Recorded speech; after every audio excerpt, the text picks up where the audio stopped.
શિક્ષણ આધારિત પ્રશ્નો અને આવા પ્રશ્નો આપણને ટાટની કોઈ પણ પરીક્ષા હોય, એ એસ હોય, એચએસ હોય, ટેટ 1 હોય, ટેટ 2 હોય અથવા શિક્ષણને લગતી કોઈ પણ પરીક્ષા લેવાય તો એ પરીક્ષાની અંદર આ પ્રશ્નો આપણને પૂછાય છે. એટલે આ પ્રશ્નો ખૂબ અગત્યના છે, ખાસ ધ્યાન આપજો જેથી કરીને મુશ્કેલી ન થાય.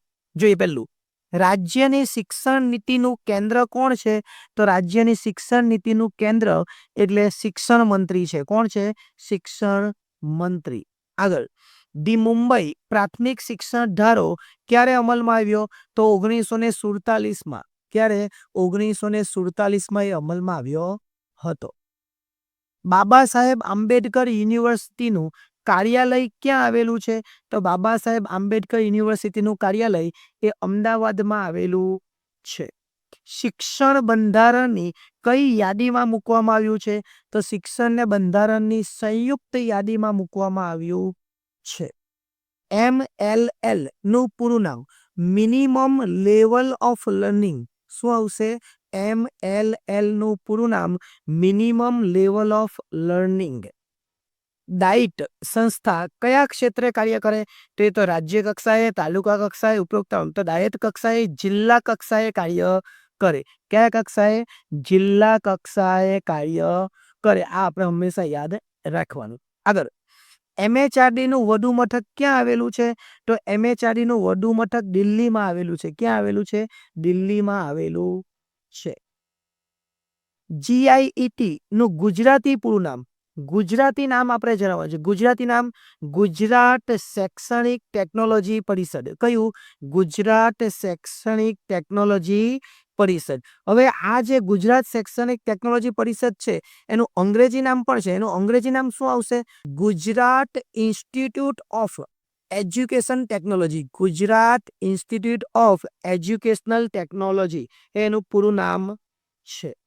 આગળ જોઈએ, GCERT દ્વારા પ્રકાશિત થતું મેગેઝિન જીવન શિક્ષણનું મૂળ નામ.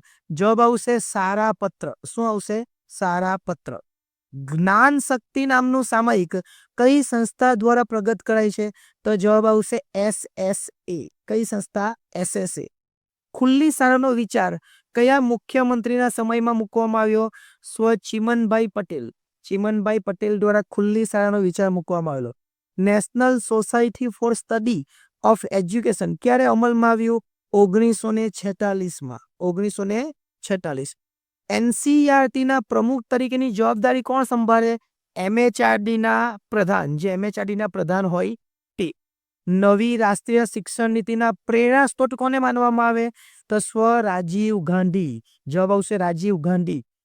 શિક્ષા મંત્રીને માર્ગદર્શન આપવા અને મદદરૂપ થવા કઈ સંસ્થા છે? રાજ્ય શિક્ષણ સલાહકાર પરિષદ.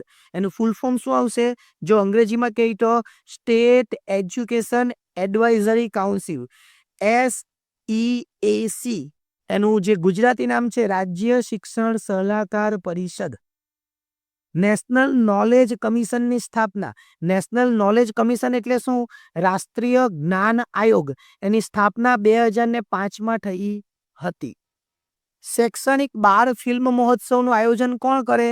તો જવાબ આવશે NCERT. રાજ્ય કક્ષાએ પ્રાથમિક શિક્ષણના વિભાગના વડાને શું કહેવાય? પ્રાથમિક શિક્ષણ નિયામક.